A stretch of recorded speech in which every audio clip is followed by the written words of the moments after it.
Selamat sore, selamat malam pada Ibu dosen yang terhormat. Perkenalkan, saya Rajul Adi Putra, mahasiswa jurusan Manajemen PJJ dengan nomor induk mahasiswa 230201020053.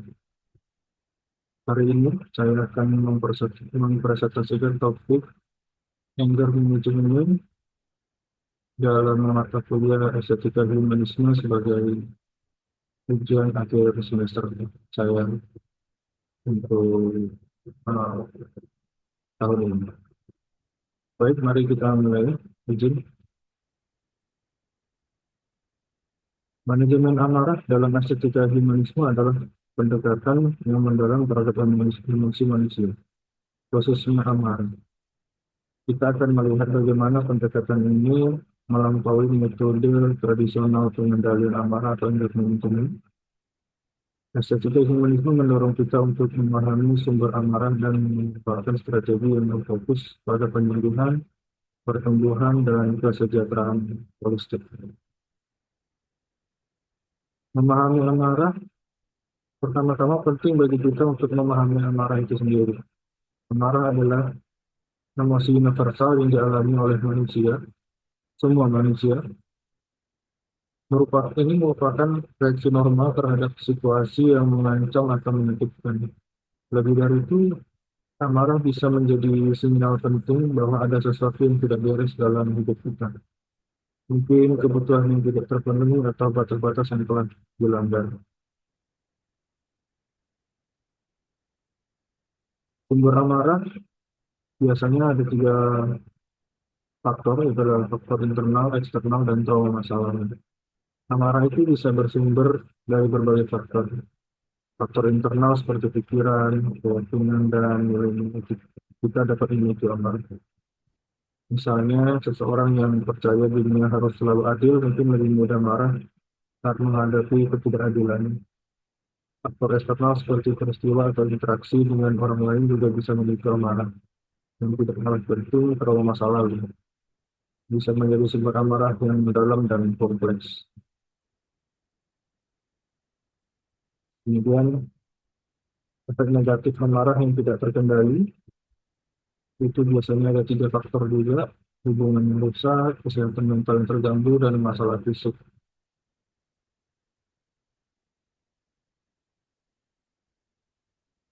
Amarah yang tidak terkendali bisa memiliki dampak negatif yang signifikan. Ini bisa merubah hubungan interpersonal baik dengan keluarga, teman, maupun rekan kerja. Dari segi kesehatan mental, amarah kronis bisa menyebabkan kecemasan dan depresi.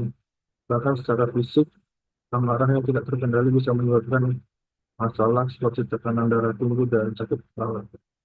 Dan yang biasanya yang selalu terjadi dampak terburuk adalah penyakit stroke.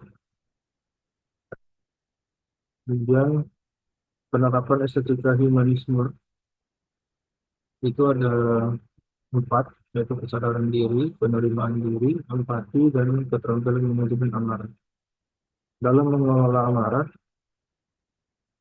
estetika humanisme ini penerapannya menekankan beberapa aspek penting. Pertama, kesadaran diri. Kita perlu memahami bagaimana amarah mempengaruhi pikiran dan perilaku kita. Kedua, penerimaan diri, mengakui bahwa amarah adalah emosi normal, namun tidak mentolerir perilaku yang tidak pantas. Ketiga, empati, berusaha memahami perspektif orang lain atau point of view orang lain terhadap um, suatu objek atau suatu permasalahan. Dan keempat atau terakhir adalah mengembangkan keterampilan manajemen amarah yang sehat.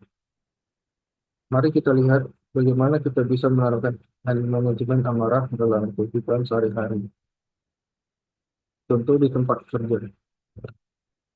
Di tempat kerja ketika kita menghadapi kritik dari atasan, mungkin kita bisa contoh mengambil nafas dalam-dalam sebelum merespon, fokus pada umpan balik yang konstruktif, dan lihat ini sebagai kesempatan untuk berkembang. Jadi, suatu kritikan itu harus kita pahami sebagai pemicu bagi kita untuk semakin berkembang atau semakin maju.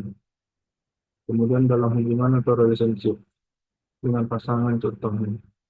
Saat terjadi konflik dengan pasangan, praktekkan time out atau me time. Keluar sejenak, ambil waktu sejenak untuk menenangkan diri sebelum melanjutkan diskusi atau pembicaraan. Karena panas dengan panas terkadang juga tidak menyelesaikan masalah, bahkan itu membuat perpecahan. Tapi panas ketemu gunung atau api ketemu air, dia akan padam. Itu sudah kontrak alam atau sudah takdir alam yang seperti itu. Dan itu memang harus kita lanjutkan dan kita jalankan. Dengan menerapkan teknik-teknik ini, kita bisa menciptakan lingkungan yang lebih positif dan harmonis di sekitar kita. Contoh lain ada juga di jalan raya misalnya, di jalanan ketika kita pergi atau pulang bekerja atau beraktivitas, ketika menghadapi kemacetan atau pengendara yang tidak sopan, kita bisa mungkin memutar musik yang menenangkan kita, memutar musik yang bisa menaikkan, menghilangkan bad mood kita, dan ingat bahwa keselamatan itu jauh lebih penting daripada kecepatan. Kalau bahasa Jawanya alon-alon asal pelakor seperti itu. Ada juga terkadang peran budaya dalam anger manajemen. Penting untuk kita memahami bahwa anger manajemen atau manajemen amarah juga dipengaruhi oleh faktor budaya. Yang pertama, beberapa budaya menekankan pengendalian emosi, sementara yang lain lebih terbuka dalam ekspresi. Di Indonesia misalnya, ada konsep menjaga harmoni yang bisa mempengaruhi cara kita mengekspresikan dan mengelola amarah. Penting untuk menemukan keseimbangan antara menghormati norma budaya dan tetap mengekspresikan emosi secara sehat. Memahami konteks budaya dapat membantu kita mengembangkan strategi manajemen atau manajemen amarah yang lebih efektif dan sesuai. Oke, kita masuk ke teknik manajemen atau manajemen amarah. Ada beberapa teknik manajemen amarah yang efektif, seperti teknik relaksasi, seperti pernapasan dalam atau meditasi bisa membantu mengurangi ketegangan diri atau ketegangan terhadap kita menghadapi masalah. Asertivitas memungkinkan kita mengekspresikan kebutuhan dan perasaan secara sehat tanpa menjadi agresif. Pemecahan masalah juga penting, fokus pada solusi, jangan fokus pada masalah. Terkadang solusi dengan permasalahan itu menjebak kita untuk tidak memecahkan masalah. Kemudian, peran terapis dalam anger management penting banget. Terapis bisa memainkan peran penting dalam manajemen amarah. Mereka dapat membantu mengidentifikasi pemicu asli amarah dan memahami pola amarah kita. Selain itu, terapis bisa membantu mengembangkan strategi manajemen amarah yang efektif dan sesuai dengan kebutuhan individu. Manajemen marah dan kesehatan mental itu uh, selaras atau berbanding lurus. Manajemen amarah memiliki hubungan erat dengan kesehatan mental secara keseluruhan. Amarah yang tidak terkendali dapat menjadi gejala atau pemicu gangguan kesehatan mental seperti depresi atau anxiety atau kecemasan. Itu sangat buruk dampaknya. Kedua, sebaliknya manajemen amarah yang efektif dapat meningkatkan kesejahteraan mental secara keseluruhan. Jadi jika Anda memiliki atau kita memiliki kesulitan atau merasa kesulitan mengelola amarah, uh, sepertinya kita jangan ragu untuk mencari bantuan minimal orang terdekat atau kerabat yang kita bisa percaya, atau mungkin bantuan yang lebih profesional. Ini adalah langkah berani dan positif menuju kesehatan mental yang lebih baik.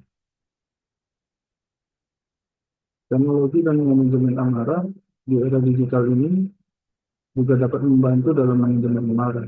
Contoh satu adalah aplikasi meditasi seperti Headspace atau Calm dapat membantu dalam latihan pernafasan dan relaksasi. Aplikasi pelacak mood seperti Dailyo memungkinkan kita untuk memantau pola emosi kita dari waktu ke waktu. Kemudian platform online untuk terapi seperti Talkspace menawarkan akses ke profesional kesehatan mental dari kenyamanan rumah.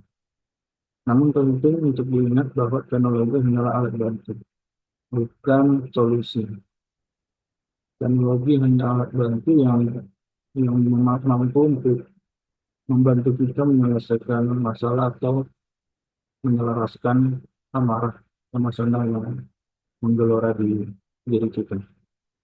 Komitmen pribadi tetap menjadi kunci utama dalam manajemen amarah atau anger management yang efektif. Pentingnya dukungan sosial. Dukungan sosial itu sangat penting dalam manajemen amarah seseorang atau anger management. Keluarga, teman, dan kerabat bisa memberikan bantuan emosional dan pemahaman. Kelompok dukungan juga bisa menyediakan lingkungan yang aman untuk berbagi pengalaman dan belajar dari orang lain yang menghadapi masalah serupa. Jadi orang lain sangat penting bagi kita untuk menjaga amanah. Kadang kita bisa belajar dari masalah orang lain, baik keluarga, teman, maupun kerabat, atau mungkin kelompok yang sedang kita geluti. Kita bisa belajar dari permasalahan mereka, sehingga ketika kita mendapatkan permasalahan itu, kita mempunyai referensi bagaimana menyelesaikan masalah tersebut. Tentunya dengan solusi, bukan dengan amarah. Tidak semua masalah selesai dengan amarah. Itu yang penting. Kemudian cara mencegah keamaran itu ada tiga, latihan fisik, diet sehat, dan tidur yang teratur. Pencegahan sama pentingnya dengan pengelolaan. Latihan fisik teratur bisa membantu mengurangi stres dan meningkatkan suasana hati seseorang. Terkadang ada banyak orang bilang ketika kita sering berolahraga dengan latihan fisik, hormon endorfin itu jauh lebih banyak yang terproduksi di tubuh kita. Hormon endorfin itu adalah hormon kesenangan. Jadi sangat berpengaruh pada fisik tersebut. Diet sehat juga memberikan nutrisi yang dibutuhkan tubuh untuk berfungsi dengan baik, seperti mengatur kadar gula darah dan mengatur tekanan darah juga. Dan tidur yang cukup juga sangat penting, karena kurang tidur bisa menyebabkan kita mudah tersinggung. Itu sudah pasti. Makanya kenapa orang yang kurang tidur itu gampang marah, gampang tersulut emosi. Pencegahan sama pentingnya dengan pengelolaan amarah. Itu kembali lagi di poin awal. Mari kita lihat beberapa strategi pencegahan dan nilai positifnya. Salah satu contohnya, jogging 30 menit untuk latihan fisik setiap pagi atau yoga. Yang positifnya bisa mengurangi stres, memproduksi endorfin seperti yang saya bilang tadi, dan membuat kita merasa lebih tenang dan bahagia. Diet sehat, contohnya bisa mengkonsumsi makanan kaya omega 3 seperti ikan salmon atau sayur-sayuran hijau setiap hari. Itu dapat membantu menstabilkan mood dan meningkatkan fungsi kognitif. Tidur yang cukup, contohnya menetapkan rutinitas tidur seperti tidur dan bangun di waktu yang sama setiap hari. Kita manusia normalnya tidur adalah 8 jam. Jadi kalau kita bangun jam 5 pagi, paling lambat jam 10 malam kita sudah tidur. Itu adalah rutinitas seperti itu sangat baik bagi kesehatan tubuh, termasuk dari mencegah kemarahan atau amarah. Tidur yang cukup meningkatkan kemampuan kita untuk mengelola emosi dan membuat keputusan yang lebih baik. Kemudian ada praktik mindfulness sebagai tambahan. Meditasi 10 menit setiap pagi untuk melakukan latihan pernapasan dalam saat merasa stres. Ini positifnya, mindfulness ini bisa meningkatkan kesadaran diri dan membantu kita merespons situasi lebih tenang dan bijaksana. Baik, untuk kesimpulannya adalah dengan menerapkan strategi-strategi ini, kita tidak hanya mencegah amarah, tetapi juga bisa meningkatkan kualitas hidup secara keseluruhan. Perlu diingat bahwa konsistensi adalah kunci atau manfaat terbesar datang dari praktik yang teratur dan berkelanjutan. Konsistensi pada intinya.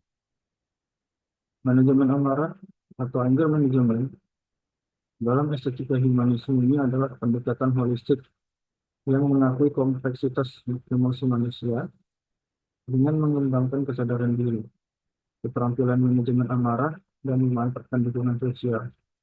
Kita dapat belajar mengatasi amarah secara konstruktif atau secara membangun. Ingatlah bahwa ini adalah proses pembelajaran yang berkelanjutan, dan setiap langkah kecil menuju pengelolaan amarah yang lebih baik adalah pencapaian yang patut dihargai.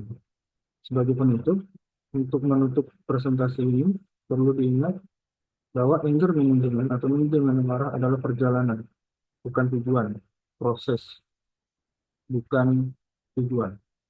Jadi setiap langkah kecil yang bisa kita ambil untuk mengelola amarah kita dengan lebih baik adalah kemenangan. Dengan pemahaman, praktik, dan dukungan yang tepat, kita semua dapat mencapai hubungan yang lebih harmonis dengan diri sendiri dan orang lain. Baik, terima kasih atas perhatian Ibu sebagai dosen estetika humanisme. Ini tugas yang saya hasilkan adalah karya dari saya, Raja Raja Putra. Semoga dapat diterima dan mendapatkan nilai yang baik dan bagus. Link YouTube akan saya sertakan Ibu nanti setelah saya upload di akun YouTube saya. Baik, saya akhiri.